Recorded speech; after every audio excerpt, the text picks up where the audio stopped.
What's going on, guys, and welcome to Mark English with Abby once again, a place where we try to give you a little bit of everything. A little bit of grammar, a little bit of vocabulary, some expressions, and literally everything there is to know about the language. Today, we're going to look at just one sound. No, one letter. The letter S. You see, the reason I chose this is because usually S has a lot to do when it comes to grammar. So when you speak, people tell you, oh, you're missing S there. You need to add S here. So just to jog our memory, even though we know the rules, just to jog our memory and see where we find it, I have this 3 ways where you can use S. Without further ado, let's dive in.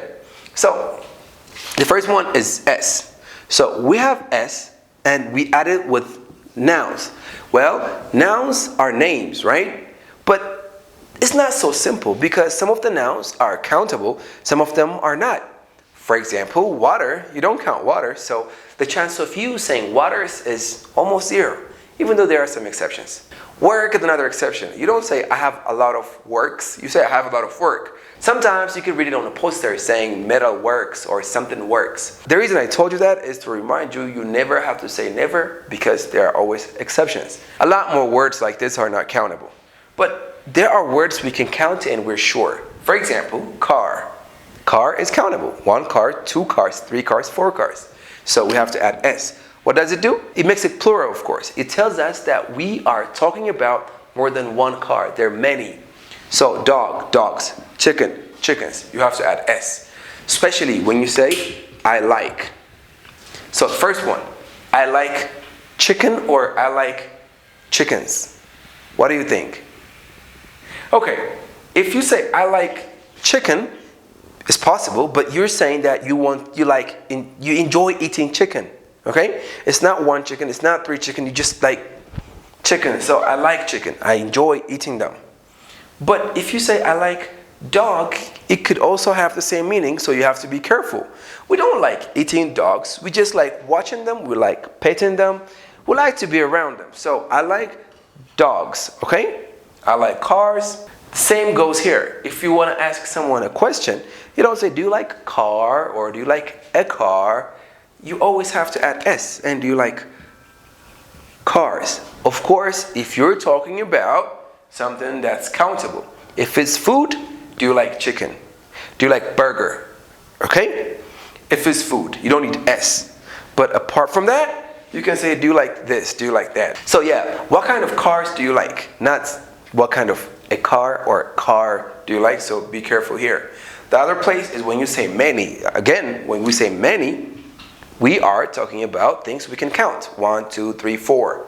I have a good friend, 1 friend. I have many friends. I like them. So we use many always with countable things. So all the time, don't forget to put your S. Okay? I have many questions. It's good.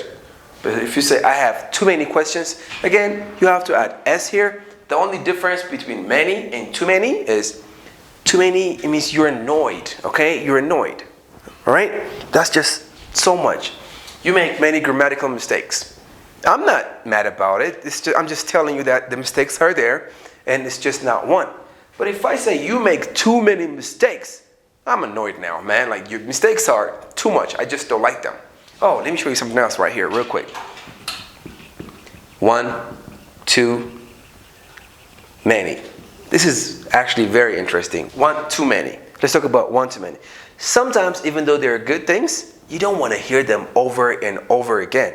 Let's say someone comes and tell me, hey, I like your English. Your English is good. Thank you. He repeats it the 2nd time. All right.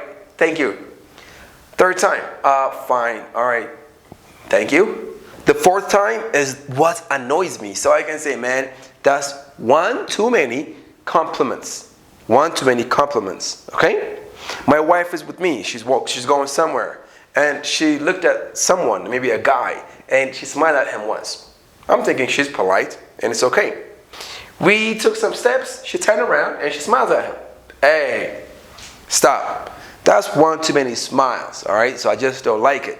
So 1 too many could be used that way. You know, it's just one more than it should be. It's just too much. Yeah. So too many, always we need S. Okay? She asked too many questions. I don't like that. She asked many questions. Maybe I'm appreciating her participation. Yep. Fourth one, how many? Always when you ask someone the number of things they have, they like, whatever, just add S. How many? Always followed by S. How many cars do you have? Never say how many cars do you have. How many questions did I ask you? Hey, you're asking me too many questions. Really? Yeah. Wait, how many questions did I ask you? Not how many questions did I ask you? How many questions did I ask you? You asked me 3 questions. Okay? Why did I ask you 3 questions? The S is always there in conversation because we're talking about nouns, names. We count by saying 1, 2, 3, and 4. Okay? So yeah, always when we have a noun, we use S. Let's not forget that. The second one is apostrophe S. Apostrophe S. We add this little dot here and we add S. Sometimes it comes before S. Sometimes it comes after S. What's the difference? This shows us position, ownership. So if something belongs to me, I can say my and put what I'm talking about, like, my phone. Okay? Your phone. My sister phone or my sister car. My car. Your car. My sister car. No, I have to add apostrophe S. So my sister's car. This is my sister's car.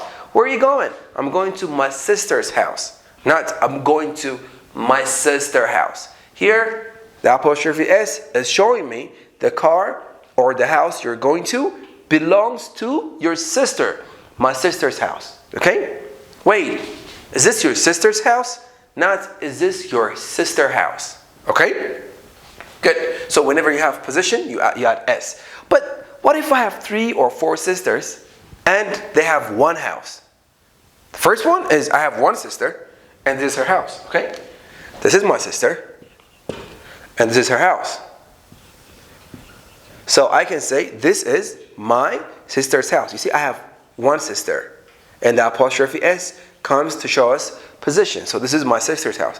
One sister, one house. The house belongs to one of my sister.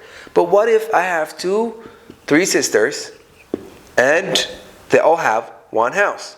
So first, how many sisters do I have? Many, right? So my sisters, there are many, and I add the apostrophe here to show us the position. So my sister's house. Okay? This is my sister's house. This is just one house and it belongs to my sister.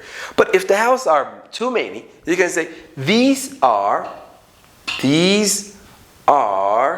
my sisters. These are my sister's houses. These are my sister's houses. Okay? There are 3 houses and I have many sisters. So these houses belong to my sister. So these are my sister's houses. 1, this is my sister's house. You got it? Good. One more thing. So there is a car. Okay? This is my car. And I want to talk about the door. Okay? The door. What do I say? I can say car's door. Car's door. But usually when we talk about inanimate object, things, and what they have, for example, I have a marker and it has a cup, right? So this cup belongs to this marker. I don't say the marker's cup. Instead, I use of here, okay? So the cup of the marker. The door of the car. Okay? The charger of my phone. Of course, you can say my phone's charger, but people consider it grammatically not preferable. So if you have inanimate object, inanimate objects means they don't move by themselves. They're things, they're items. It's better to use of when we talk about things that belongs to that object. You got it? Good. Last one. Simple present tense, third person singular. What do I mean by that? Simple present tense means repeated action.